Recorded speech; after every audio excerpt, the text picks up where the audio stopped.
मेरे प्रिय सभी प्यारे बच्चों, मेरे अमृतंश सभी बहनों और भाइयों, कल हमने आपको बताया था कि अगर किसी का बच्चा बीमार हो तो आप अपनी इस योग शक्ति का कैसे प्रयोग करें। आपकी अपनी जो शिव शक्ति है, जो आपने ग्रहण की है, जो आपने प्रयास किया है, जो ये ज्ञान प्राप्त करने के लिए आपने प्रयत्न किए हैं, अपने आत्मिक दृष्टि से, अपनी निष्ठा से, अपने भाव से, अपने प्रेम से, अपने स्वभाव से, उसके माध्यम से आप दूसरों को कैसे सुरक्षित रख सकते हैं, कैसे उनकी बीमारियों से छुटकारा दिला सकते हैं।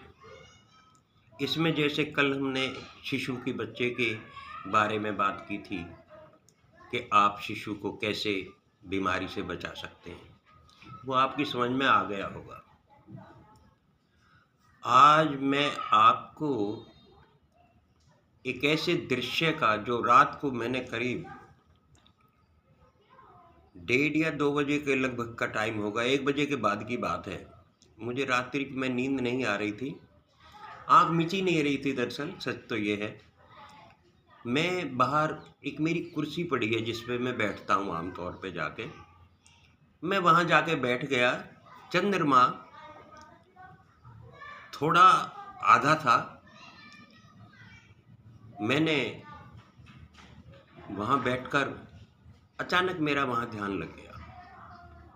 मैंने एक ऐसा दृश्य देखा जहाँ जिस रूप में मैंने भोले बाबा को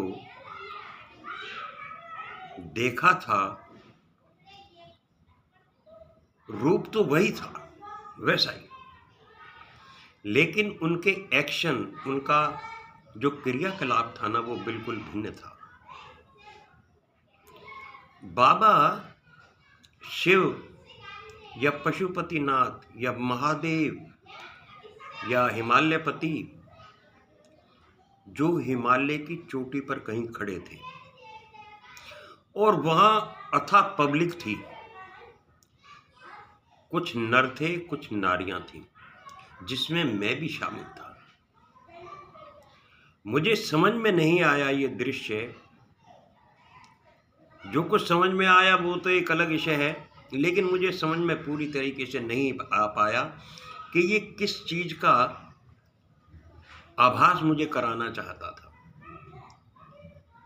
हम सब के सब बिना वस्त्रों के खड़े हुए हैं, उसमें गोरे भी हैं, काले भी हैं, साधु भी हैं, संत भी हैं, और उसमें मैं भी शामिल हूं।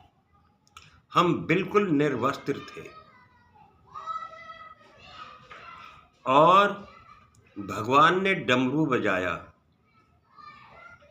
भाले को डमरू में से खोला, वो डमरू में बंद, उस भाले में जो था ना, उनके में डमरू बंधा हुआ था। डमरू को खोला और उन्होंने डमरू की इस तरीके से आवाज़ बजाई, और हम सब के सब उस वो जो जहाँ वो खड़े हुए थे, वहाँ से एकदम पानी की बहुत बड़ी धारा निकलती है,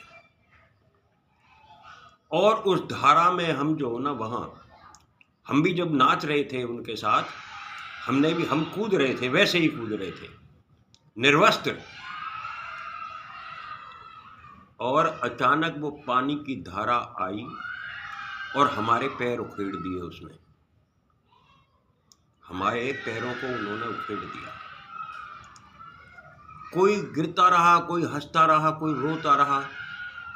इसी तरीके से जो ना ये क्रिया जो ना थोड़ी देर चली और ये गायब हो गई। बाद में मैं लास्ट में रह गया और गिर गया।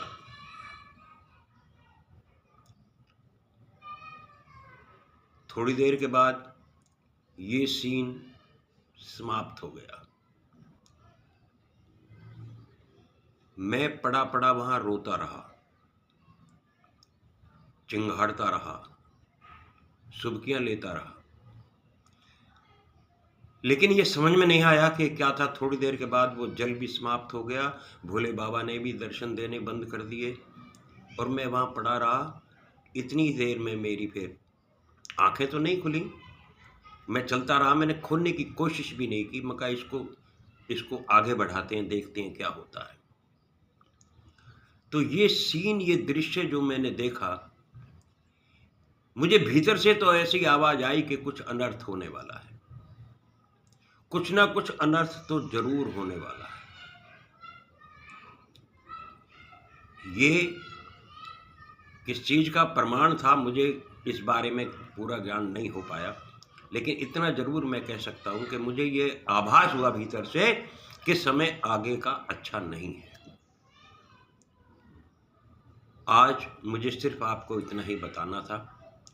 अब आपसे फिर मिलेंगे। भारत माता की जय। जय हिंद की सेना। राधे राधे।